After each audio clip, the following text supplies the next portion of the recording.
So hello everyone, welcome to EcoHipat Science. So already তোমালোকে যদি আমাৰ ভিডিও ফলো কৰি আছা তাত গম পাবা আমি নিটৰ কাৰণে প্ৰিভিয়াস ইয়াৰ কোৱেশ্চন সিৰিজ এটা স্টাৰ্ট কৰিছো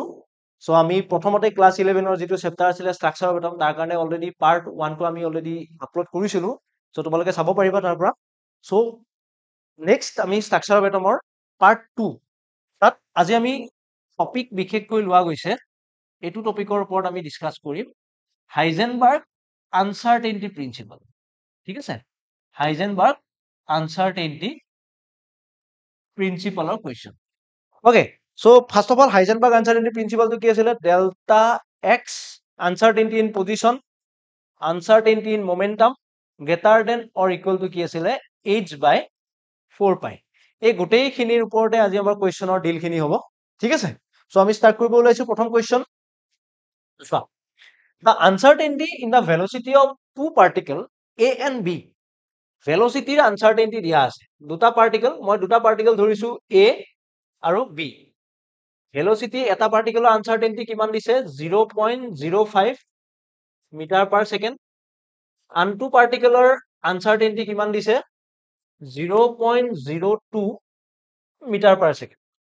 The mass of B is 5 times to that of mass of A. Okay. আৰু লগতে কি কৈছে mb by ma is equal to 5 বুলি কৈছে what is the ratio of uncertainty in position okay so uncertainty in position ৰ তোমালোকক কি দিছে ratio দিছে ঠিক আছে so আমি ফৰ্মুলা কি জানো del x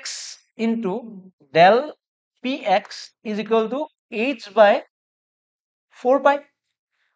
অথবা del x m del vx মই x coordinate ধৰিছো h by 4 pi okay so for a এটা কি কৰো ডাইৰেক্টলি মই ৰেশিও লৈ লৈছো 1 minute so directly মই কি কৰো ৰেশিও লৈ ললো so what I am taking that ratio 1 minute so ratio টো মই কি লও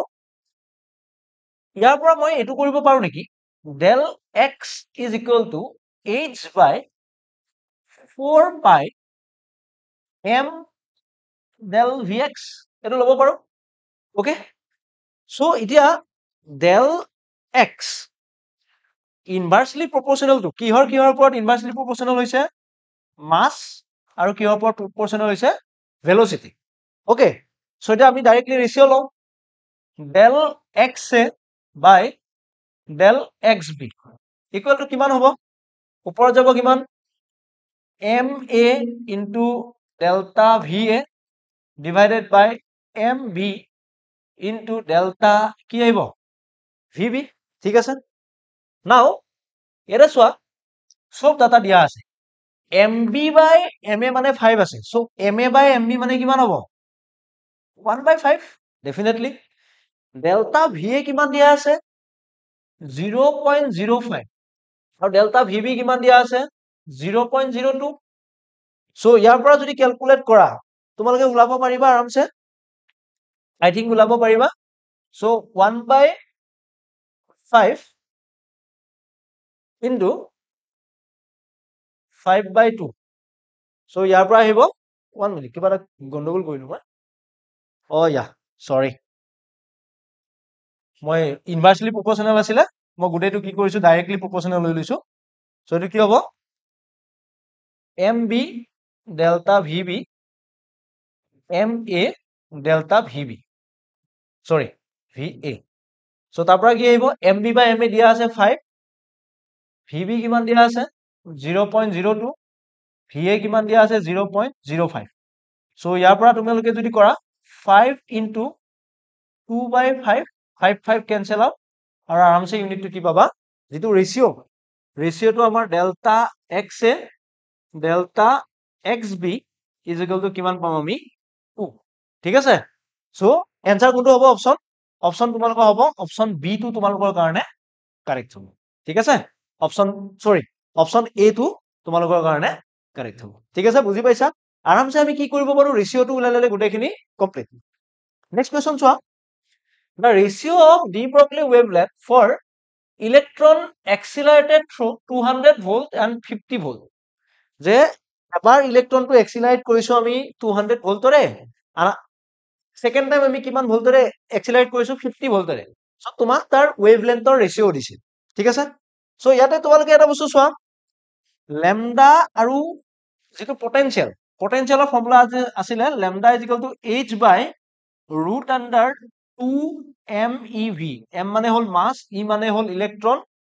আৰু ইভি ভোল্টেজ, ঠিক আছে। সো ইয়াৰ পৰা তোমালোকে কি হ'ব, lambda inversely proportional to root under V, মানে পটেনশিয়ালৰ লগত কি হয় ইনভাৰ্সলি প্ৰপৰ্শনেল। সো প্ৰথমবাৰ মই ললো 200 ভোল্ট, 200 ভোল্টক মই এ ৰে বুজালো, আৰু 250 ভোল্টক মই বি ৰে বুজাইছো। সো কি হ'ব, V of B, V of A. So তাৰ পৰা কি পাবা, ভি অফ বি কিমান, ভোল্টেজ 50, আৰু ভি অফ এ কিমান 200, ঠিক আছে। সো 50 বাই 200 মানে 1/4, ঠিক আছে, 1/4 or 1/2। that means ৰেচিঅ'টো কিমান পাবা, 1:2। অপশ্যন ক'ত আছে, অপশ্যন এ টো তোমালোকৰ কাৰেক্ট। সো এই গোটেইবিলাক কুৱেশ্যন, যিমানবিলাক কুৱেশ্যন ডিছকাছ কৰি আছো সেইবিলাক কুৱেশ্যন প্ৰিভিয়াছ ইয়াৰত আহি গৈছে, আৰু এনেকুৱা ধৰণৰ কনচেপ্টে তোমালোকৰ ৰিপিট হৈ থাকিব ষ্ট্ৰাকচাৰ অফ এটমৰ পৰা। সো তোমালোকে যিমানবিলাক কুৱেশ্যন ডিছকাছ কৰিছো যাতে সকলোৱে ভালকৈ চাই যোৱা, আৰু পাৰিলে তোমালোকে নোট ডাউন কৰি যাবা। নেক্সট কুৱেশ্যন চোৱা,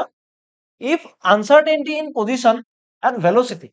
পজিশ্যন আৰু ভেলোচিটিৰ আনচাৰ্টেইনিটি কি বুলি কৈছে, ইকুৱেল। ওকে, তাৰ মানে পজিশ্যন ডেল্টা এক্স আৰু ডেল্টা ভি তোমালোকক কি বুলি কৈছে, ইকুৱেল বুলি কৈছে। দেন আনচাৰ্টেইনিটি ইন মমেন্টাম, তোমালোকক কি সুধিছে, মমেন্টামৰ ভেলুটো তোমালোকক সুধিছে। বহুত ধুনীয়া কুৱেশ্যন, কেনেকে কৰিব লাগে খেলি মেলি লাগি যাব পাৰে। সো লেটস সি, সো আমি কি জানো, delta x into delta P is equal to কি আছিলে, h/4 পাই। ওকে, সো ইয়াতে মই কি লিখিব পাৰো, আমাক কি লাগে, তোমাক বিশেষকৈ লাগে মমেন্টাম লাগে।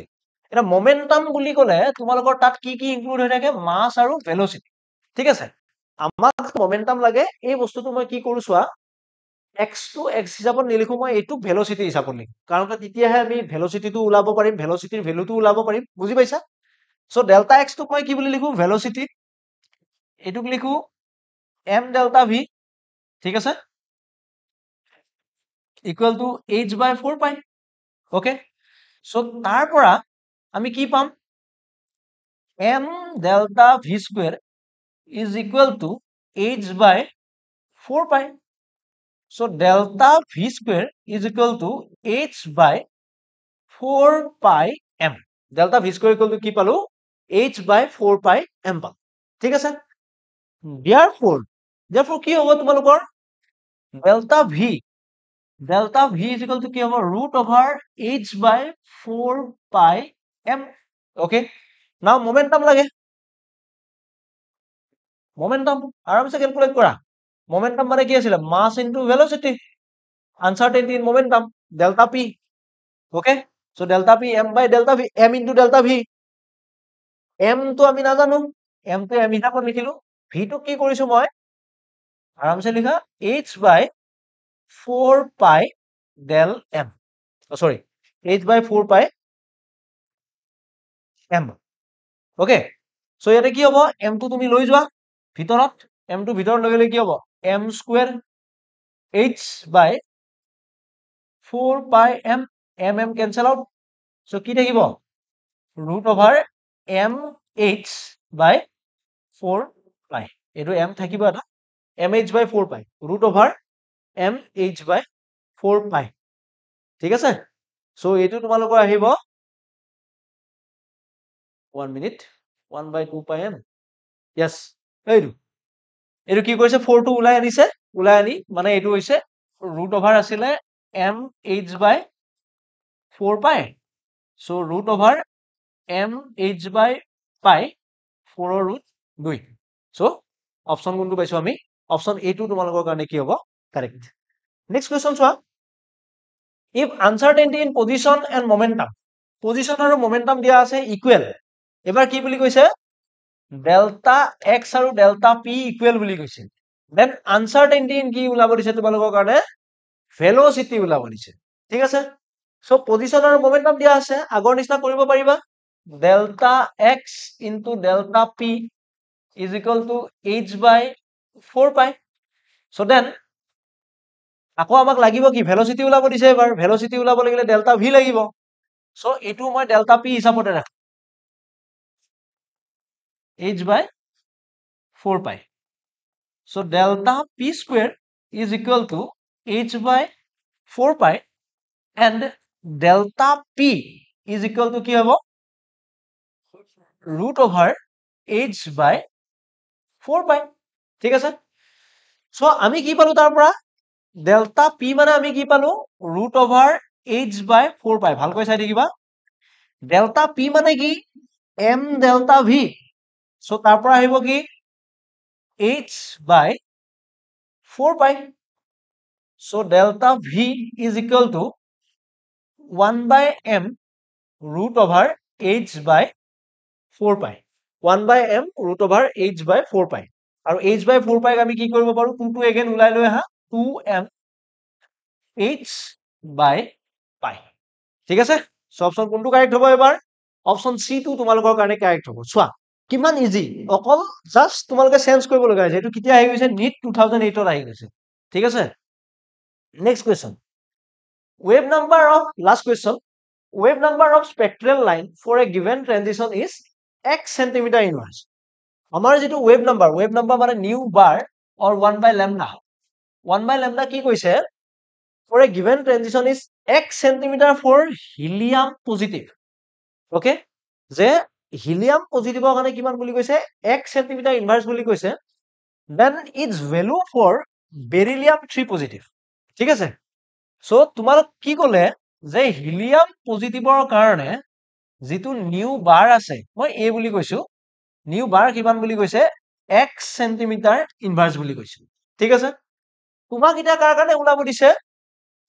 বেৰিলিয়াম 3 পজিটিভৰ কাৰণে নিউ বাৰ ওলাব দিছে ঠিক আছে কোৱেশ্চনটো দেখিব জটিল যেন লাগিছে সো 1 by lambda তোমালোকে যদি মনত আছে এনেকুৱা বস্তু 1 by lambda টো বা ওয়েভ নাম্বাৰ কিহৰ প্ৰপোৰ্শনাল গোটেই ডাটাখিনি গমে পাবা 1 by lambda বা ওয়েভ নাম্বাৰ কিহৰ প্ৰপোৰ্শনাল হয় জানানে প্ৰপোৰ্শনাল টু z স্কয়াৰ মানে এটমিক নাম্বাৰৰ স্কয়াৰৰ লগত কি আছিল প্ৰপোৰ্শনাল হয় সো আমি যদি দুইটা ৰেশিও উলাই লব পাৰো আৰামসে অলৰেডি এটাৰ ৰেশিও এটাৰ ভ্যালু দিয়া আছে কিমান দিয়া আছে x সো বাকিটো আৰামসে ওলাব so new bar of beryllium 3 positive divided by new bar of helium positive is equal to কিমান হ'ব z of helium positive square divided by z of beryllium 3 positive square এটো বুজি পাইছা কাৰণ সৰি এটো হল ডাইৰেক্টলি প্ৰপোৰ্শনাল সো ডাইৰেক্টলি প্ৰপোৰ্শনাল হলে আৰামসে directly আহিব so z bar of beryllium 3 positive square and z bar of helium positive square. So beryllium 3 positive, hydrogen, helium, lithium, beryllium. So Z for beryllium, hydrogen, helium, lithium, beryllium, sorry, 4 and helium কাৰণে কিমান Z হল 2 আৰামসে put কৰা beryllium কাৰণে হল 4 helium কাৰণে 2 মই directly square কৰি দিছো and new bar of beryllium 3 positive আমি নাজানো heliumৰ x বুলি কৈছে so চোৱা new bar of beryllium 3 positive helium x 4 by 2 is equal to কিমান আহিব 2 square so new bar of beryllium 3 positive is equal to কিমান আহিব 4x so option কোনটো কারেক্ট option C2 তোমালোকৰ কাৰণে কাৰেক্ট ঠিক আছে so আমি এই ভিডিওটোত আমি কি কৰিলো তোমালোকৰ হাইজেনবাৰ্গ আনসাৰ্টেনিটি প্ৰিন্সিপাল বা আৰু এটা নতুন টপিক একেলগে ইনক্লুড কৰি কিনে আমি পাঁচটা কোৱেশ্চন ডিসকাস কৰিছো এটো ভিডিওটো সো ইয়াতো চাব পাৰিম আমি কি এনেকুৱা ধৰণৰ কোৱেশ্চন তোমালোকে কি পাবা দেখি থাকিবা আৰু স্ট্ৰাকচাৰ অফ এটমৰ পৰা বিশেষকৈ তোমালোকৰ কেনেকুৱা ধৰণৰ কোৱেশ্চন আহে যিবিলাক প্ৰপোৰ্শনালিটি বেসড মানে ৰেডিয়াস ওলাব দিব ভেলোচিটি ওলাব দিব যিবিলাক আমি ৰেশিও ওলাব দিয়ে বিশেষকৈ তোমালোকৰ ৰেশিও ওলাব দিয়ে সো ৰেশিও বিলাক আমি ইজিলি ক্যালকুলেট কৰিব পাৰো ঠিক আছে সো এনেকুৱা ধৰণৰ কোৱেশ্চন দেখিবা নেক্সট ক্লাছত আমি কেমিক্যাল বন্ডিংৰ কোৱেশ্চন ডিসকাস কৰিম ঠিক আছে so thank you for watching bye